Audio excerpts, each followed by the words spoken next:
Assalamualaikum warahmatullahi wabarakatuh. Hamdan katsiran thayyiban mubarakan fih kama yuhibbuhu wa yardah. Assalatu wassalamu ala Rasulillah wa ala alihi washabbihi wa man wala. Asyhadu an la ilaha illallah wahdahu la syarikalah wa asyhadu anna Muhammadan abduhu wa rasuluh, amma ba'd. Pemirsa dakwah Solo yang dimuliakan Allah Subhanahu wa taala, bagaimana kabar puasanya? Semoga lancar-lancar dan semoga amal ibadah puasa kita di bulan Ramadan ini dan juga ibadah-ibadah yang lainnya diterima di sisi Allah Subhanahu wa taala. Amin ya rabbal alamin. Pemirsa sekalian yang dimuliakan Allah Subhanahu wa taala, pada beberapa waktu yang lalu saya pergi dengan seorang teman ke Gunung Tidar di daerah Magelang. Mungkin pemirsa sekalian pernah ada yang berkunjung ke sana atau sekedar lewat-lewat melihat begitu ya. Jadi itu adalah salah satu gunung yang menarik karena letaknya berada di tengah kota seperti itu. Nah, kemudian kami naik ke atas. Di puncak itu ada sebuah kayak menara gitu ya, yang kemudian disebut sebagai paku bumi gitu ya. Dan memang gunung itu memang menjadi paku bumi ya, sebagaimana firman Allah, wal jibala autada ya, baik itu Gunung Tidar maupun gunung-gunung yang lainnya itu sebagai paku bumi gitu ya. Wal jibala autada kata Allah, dan gunung-gunung sebagai pasak ya, pasak bumi gitu ya. Ternyata ini menunjukkan salah satu kebenaran Islam, kesesuaian Islam dengan sains dan teknologi, bahwa ayat ini sudah turun semenjak sekitar 1400 tahun yang lalu gitu ya. Nah, itu terbukti ilmiah baru beberapa dekade ini ketika penasehat sains dari Presiden Amerika Serikat Jimmy Carter waktu itu melakukan penelitian bersama teman-temannya. Ternyata pemirsa sekalian bahwa gunung ya, baik itu Gunung Lawu, Gunung Merapi, Merbabu dan lain sebagainya, itu kan tekstur dari permukaan bumi ke atas kan yang namanya gunung kan batu ya. Ternyata setelah diteliti, selain ke atas itu batu, ternyata ke bawah itu gunung juga bebatuan sejauh beberapa kilometer gitu. Masya Allah, itu berfungsi sebagai pasak ya, karena bumi ini kan ada berbagai lapisan ya, mulai dari kerak bumi nanti kemudian ke bawah ada air, magma dan lain sebagainya gitu ya. Kalau tidak ada pasaknya itu, maka ya bumi bisa, bahasa Jawanya, glombior seperti itu. Nah, Masya Allah, ternyata gunung itu sebagai pasak atau paku bumi sudah dikabarkan oleh Allah dan Rasulnya semenjak 1400 tahun yang lalu, padahal waktu itu belum ada alat-alat canggih modern seperti ini, seperti itu. Cuman permasalahannya terkadang kalau dikaitkan dengan kepercayaan yang lain gitu ya. Selain ada itu kayak menara paku bumi itu, juga di dekatnya ada sebuah patung Semar yang besar sekali, dan cukup disayangkan di situ ada ritual-ritual yang dilakukan oleh beberapa penduduk seperti itu. Wow, alam dari mana gitu. Nah, melihat fenomena yang terjadi di tengah-tengah masyarakat, kita mengakui memang masih cukup banyak ya fenomena seperti itu ya, terkait hal-hal yang berbau sinkretisme agama seperti itu. Apa sih sinkretisme agama? Jadi sinkretisme agama itu secara bahasa adalah berasal dari bahasa Yunani ya, yang dari kata sinkretismos gitu ya. Kemudian artinya adalah penggabungan atau penyatuan berbagai aliran agama yang berbeda. secara istilah adalah ya penyatuan unsur-unsur berbagai agama, kepercayaan bercampur menjadi sebuah ajaran yang baru, seperti itu. Berbeda dari aslinya, tidak murni lagi dari aslinya. Nah, pemirsa sekalian, membahas sinkretisme agama itu sejatinya juga merupakan derivat dari sekulerisme, ya, dalam konteks keagamaan, ya. Jadi kalau kita membahas kemarin tema-tema kemarin tentang sekulerisme, nanti ada turunan atau derivatnya. Ada politik, itu politik yang oportunistik, lalu ekonominya ekonomi kapitalistik, lalu budayanya hedonistik, dan seterusnya, gitu kan.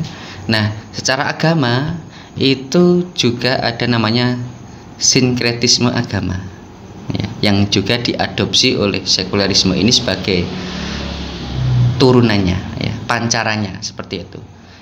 Kalau menengok dari sejarahnya, memang bukan lahir ketika sekulerisme itu lahir, ya, di abad pertengahan, sudah ada semenjak pada masa Yunani kuno, seperti itu, ya.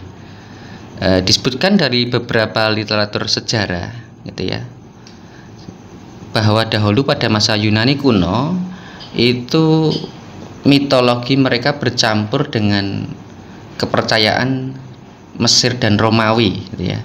Lalu menghasilkan dewa-dewa baru yang merupakan gabungan dari beberapa konsep ketuhanan, ya, disatukan, gitu ya. Contohnya adalah seperti penciptaan, ya, dewa diciptakan, gitu ya.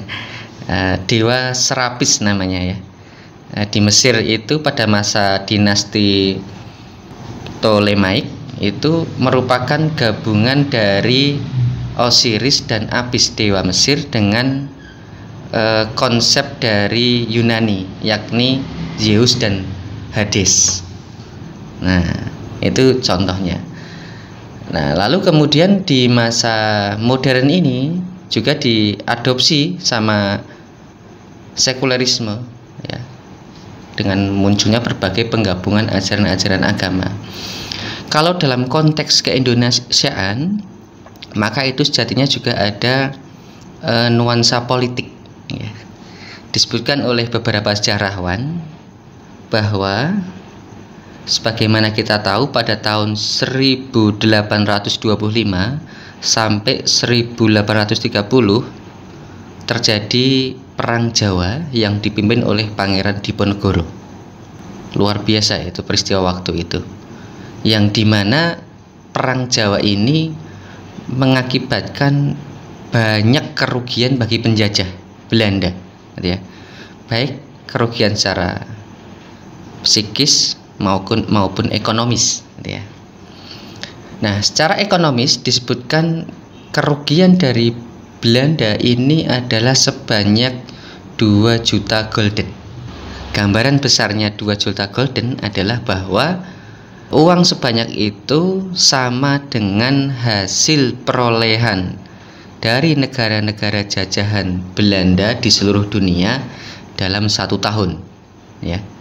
Berarti sangat besar biaya yang digunakan oleh Belanda untuk melawan Pangeran Diponegoro dan juga pasukannya, gitu ya.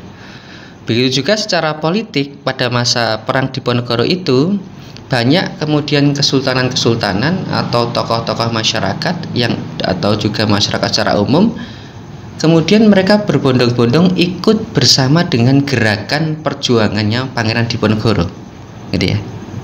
Wah, singkat cerita kan, lalu Pangeran Diponegoro dijebak di Magelang, seperti itu. Nah, dari peristiwa ini teman-teman semuanya, bahwa Belanda itu mengalami traumatik sejarah. Kenapa? Ketika umat Islam itu taat kepada agamanya, lebih dekat dengan Allah SWT, sebagaimana generasinya Pangeran Diponegoro yang juga di sekelilingnya itu para ulama, para kiai, ya, seperti Kiai Mojo, ada Kiai Damar, Kiai Captocani dan lain sebagainya gitu ya, termasuk dari beberapa kiai dari Pajang gitu kan. Nah itu yang namanya Islam itu tentunya anti penjajahan.